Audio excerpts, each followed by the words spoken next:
Imaginein mo may dalawang bansa. Pareho silang may natural resources, pareho silang may mga talented na tao, pareho silang may mga gustong magnegosyo. Pero after several decades, bakit ang isa ay naging prosperous habang ang isa ay nahirapang makaahon sa kahirapan? Is it because one country has more money, more natural resources, better technology, or may mas malalim na dahilan? What if the rules of the game themselves affect who succeeds? And what if the way a government invests its limited resources can determine whether an economy moves forward or gets stuck?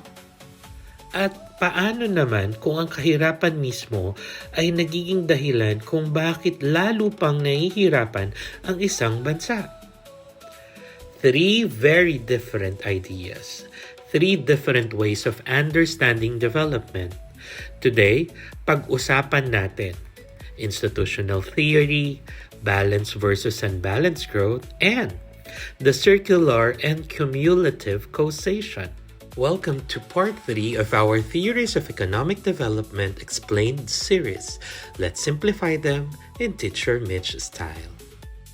Sa previous parts natin, nakita natin ang iba't ibang explanation tungkol sa economic development. May theories na nag-focus sa stages of development, may nag-focus sa capital and investment, may nag-explain ng transition from traditional to agriculture to modern industry. At may theories na tumingin sa relationship between developing countries and the global economy. Pero ngayon, we are going deeper. Kasi kahit may capital, labor, technology, at natural resources ang isang bansa, paano kung hindi maayos ang rules? Paano kung limitado ang resources at hindi alam kung saan dapat unang mag-invest? At paano kung ang isang problem ay nag-trigger ng panibagong problem? At tuloy-tuloy itong umiikot. Let's break it down. First, let's talk about institutional theory associated with economists Darren Acemoglu and James Robinson. Ang basic idea, institutions matter.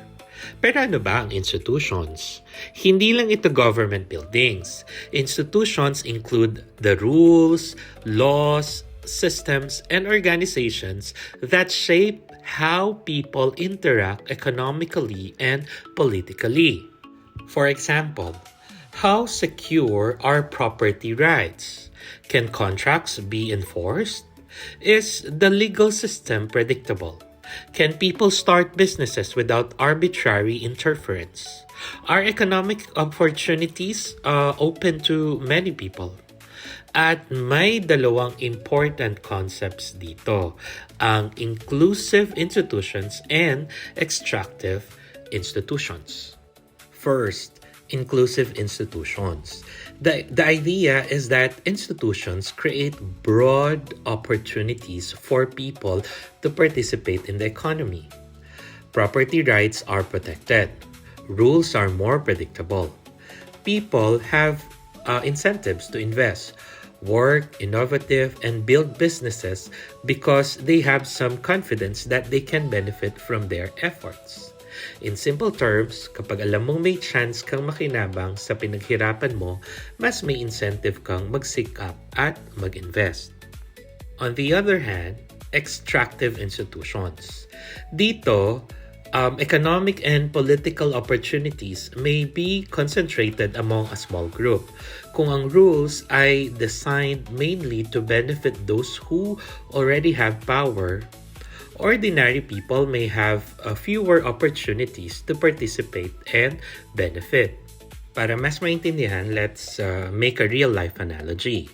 Parang basketball, kahit gaano kagaling ang players, kung pabago-bago ang rules, biased ang referee, at may team na laging pinapaboran, mahirap magkaroon ng fair competition.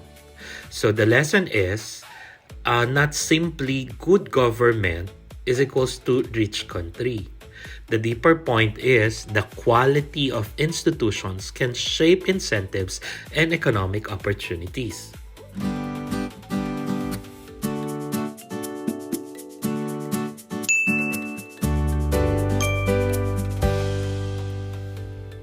Teacher Mitch Economics check tayo. Remember this chain. Institutions to incentives to economic decisions. Kapag nagbago ang rules, pwedeng magbago ang behavior ng businesses, workers, investors, and households.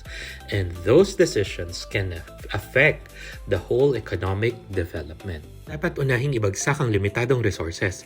Mayroon tayong 100 billion pesos, ngunit kailangan natin ng industriya, transportasyon at iba pa. Lahat ba sabay-sabay? Now, let's move to our second theory. Suppose you're the government of a developing country.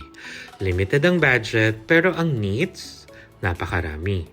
Kailangan ng roads, electricity, schools, factories, agriculture, kailangan ng transport infrastructure. So here's the question. Where do you invest first? Dito pumapasok ang debate between balanced growth and unbalanced growth. Ang balanced growth approach says, develop different sectors together. Why? Because industries depend on one another. Workers need jobs. Businesses need customers. Factories need infrastructure. Agriculture needs transportation. Consumer needs goods and services. So, if many sectors develop together, they can support each other. Parang ecosystem. Hindi lang isang parte ang lumalaki. The different parts grow together and create a stronger economic base. Pero si Albert Hirschman offered a different perspective. He argued that developing countries face serious resource constraints. So instead of trying to develop everything simultaneously, focused on strategic sectors, this is the idea behind unbalanced growth. For example, imagine you invest heavily in electricity and transportation. That infrastructure can attract factories. Factories create jobs. Jobs increase household income. Higher income increases demand. Higher demand increases opportunities for other businesses. And those businesses create additional demand for infrastructure and services. That's what we call linkages. One strategic investment can create pressure and opportunities for other sectors to develop. Real-life analogy tayo para mas maintindihan nyo. Parang construction, hindi ibig sabihin na kailangan mong tapusin ang buong bahay bago gumana ang kahit anong part. Sometimes you identify the critical component that can unlock the next stages. That's the logic behind Hirschman's argument. So, balanced growth asked, how can different sectors develop together? While unbalanced growth asked, which strategic sectors should we prioritize first to create development pressures and linkages? And now, let's talk about our third theory. This one is very interesting because it explains why development can become a self-reinforcing process. This is circular and cumulative causation. Associated with economist Gunnar Myrdal, the basic idea, economic conditions don't happen in isolation. One problem can create another problem, which can create another problem, and the effects accumulate over time.